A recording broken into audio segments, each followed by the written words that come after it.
On the 23rd of June 1988, a beautiful woman gave birth to this boy. Her very first boy. Her last boy. The last son of her 3 children. I was born in Tabanchu. Came from a family that was somewhat known.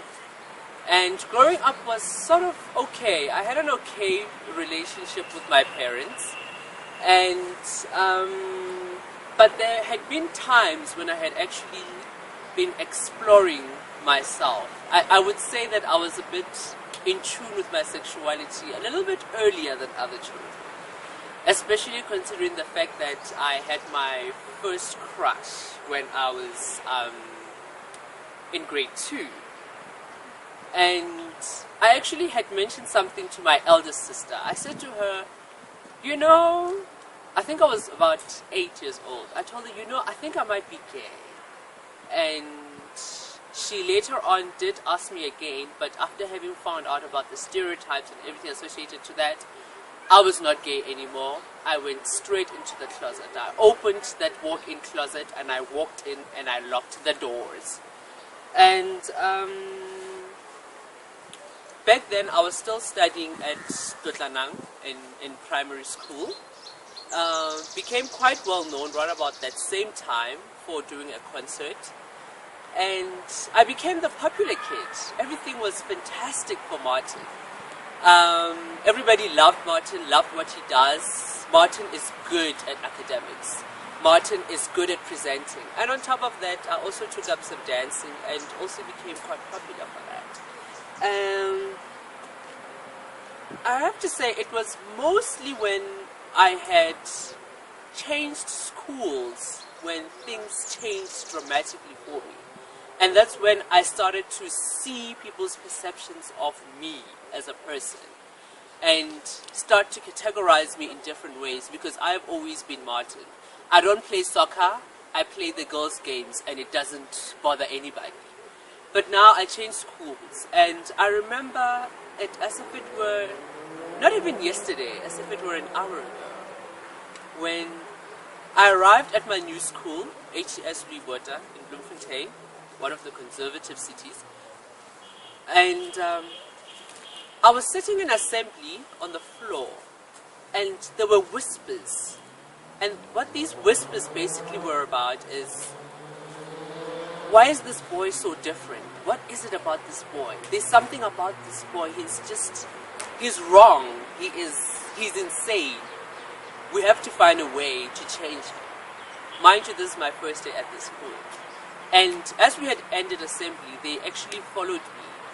They ridiculed me, and some even bullied me.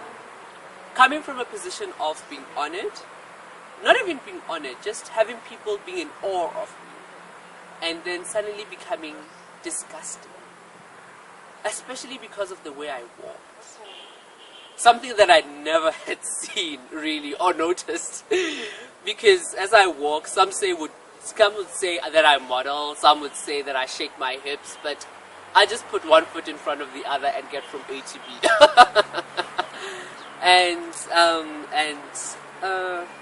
It was an interesting experience being at that school, and not necessarily it's interesting, but very sad for me as a person. Because then, it was run about then, I think I was about 16 years old when I arrived at this new school. And that's when I'm starting to then become more and more attracted to guys. There were some guys in my class who I was like, if I were a girl. And I really liked them, but I couldn't express that side of me. And I really became quite depressed, and unfortunately it was about that time, because being in the closet, even though I called it a walk-in closet to make it sound fabulous, that walk-in closet is worse than hell itself. And what's worse about it is that you willingly walk into that closet, not because you really want to. Nobody's holding a gun to your head, but there's so much pressure for you to go in there, get yourself ready, and then come back to society. And I had actually fallen quite ill at that point. I started to be at the doctor every week for the strangest things. 1 minute it's my back, 1 minute it's my leg, and doctors were saying to me, look dude, you are stressed and you need to calm down. And that was round about then that I decided to come out to my assistant, because I realized it's either I accept myself or I die having not accepted myself. That's when I actually made a decision to live. Also motivated by the fact that my dad had actually committed suicide. And that's when I really saw the effects of suicide and what it actually, and the hurt that it actually leaves behind. It's a hurt that really cannot be described. And I had vowed to myself, having seen my mother cry like that for her husband, that I would not do something like that to my family. Even though I really was hurting and I wanted a way out. So onwards then I started therapy, and around about the time that I had started therapy, I had then come to where I'm taking this video now, that's in Pretoria. And leaving Bloemfontein, I thought to myself, I'm going to start anew. I was miserable from grade 10 up to 12. I'm going to start anew and I'm going to redefine myself. But for some reason, this denial of myself was so deeply entrenched, I could not shake it off. Add to that I had taken a course that was mostly male dominated, in a sense that I had taken electrical engineering, as that's what I do. I'm a technician today. And I'm sitting in this class and there are only 3 girls and the rest of the class is boys, and I'm like, we back there again. So much so that I actually had a boyfriend on campus, but I broke up with him because I couldn't bear the fact of people thinking that I'm possibly gay in any way. And I went on with therapy. I must say it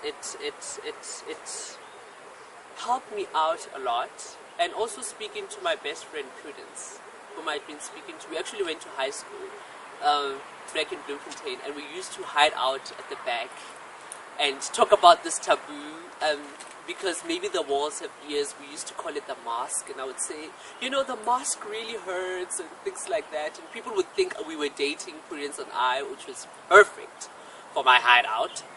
And still, speaking to Prudence, really, it gave me a sense of relief.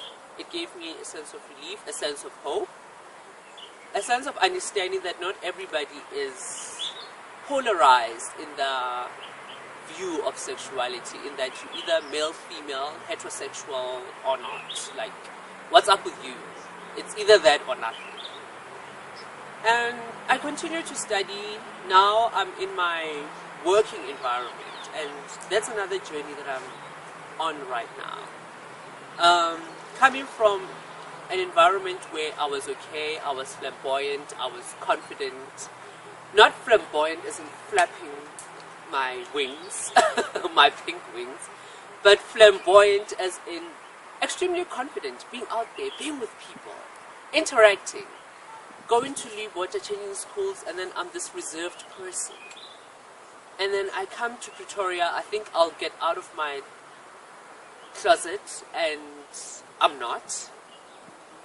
And now I'm on this journey, still being in a male-dominated environment as a technician, where I then can say it's okay for me to be gay.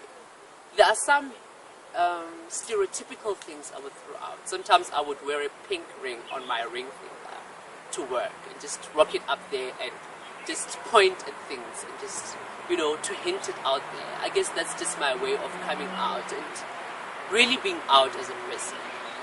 And Martin is a journey. Martin Selaledi is a brand that is growing.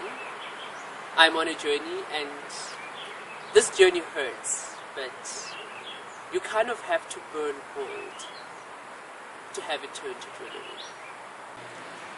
Thank you.